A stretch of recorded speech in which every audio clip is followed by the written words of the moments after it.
জন্মবার্ষিকী উপলক্ষে দেশের বিভিন্ন স্থানে যথাযোগ্য মর্যাদায় বাংলাদেশ জাতীয়তাবাদী দল বিএনপির প্রতিষ্ঠাতা ও সাবেক রাষ্ট্রপতি জিয়াউর রহমানের ৮৯তম জন্মবার্ষিকী পালিত হয়েছে। দিবসটি উপলক্ষে রোববার সন্ধ্যায় বগুড়ার গাবতলীতে শীতবস্ত্র বিতরণ অনুষ্ঠানের আয়োজন করে স্বেচ্ছাসেবক দল।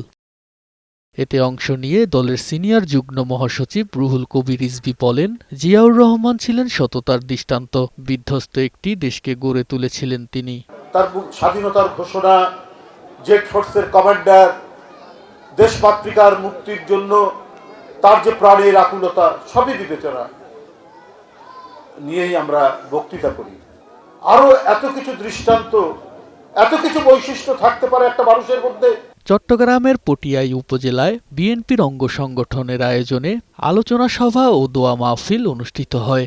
এ সময় ৫ই আগস্টের মধ্যে দিয়ে একটি মুক্ত পরিবেশে রাজনীতি ও কথা বলার সুযোগ হয়েছে বলে মন্তব্য করেন বিএনপি নেতারা। দীর্ঘ ১৫টি বছর ধরে অনেক নির্যাতনের মধ্য দিয়ে, অনেক কষ্টের মধ্য দিয়ে, অনেক পরিশ্রমের মধ্য দিয়ে, অনেক ত্যাগ তিতিক্ষার মধ্য দিয়ে আজকে মুক্ত পরিবেশে কথা বলার স্বাধীনতা বাংলাদেশের মানুষ পেয়েছে। এদিকে জন্মবার্ষিকীতে নরসিংদীতে জেলা বিএনপির আয়োজনে সভা হয়। এতে বক্তারা বিএনপির ভারপ্রাপ্ত চেয়ারম্যান তারেক রহমানের নির্দেশনা মেনে দেশের কাজ করার আহ্বান জানান।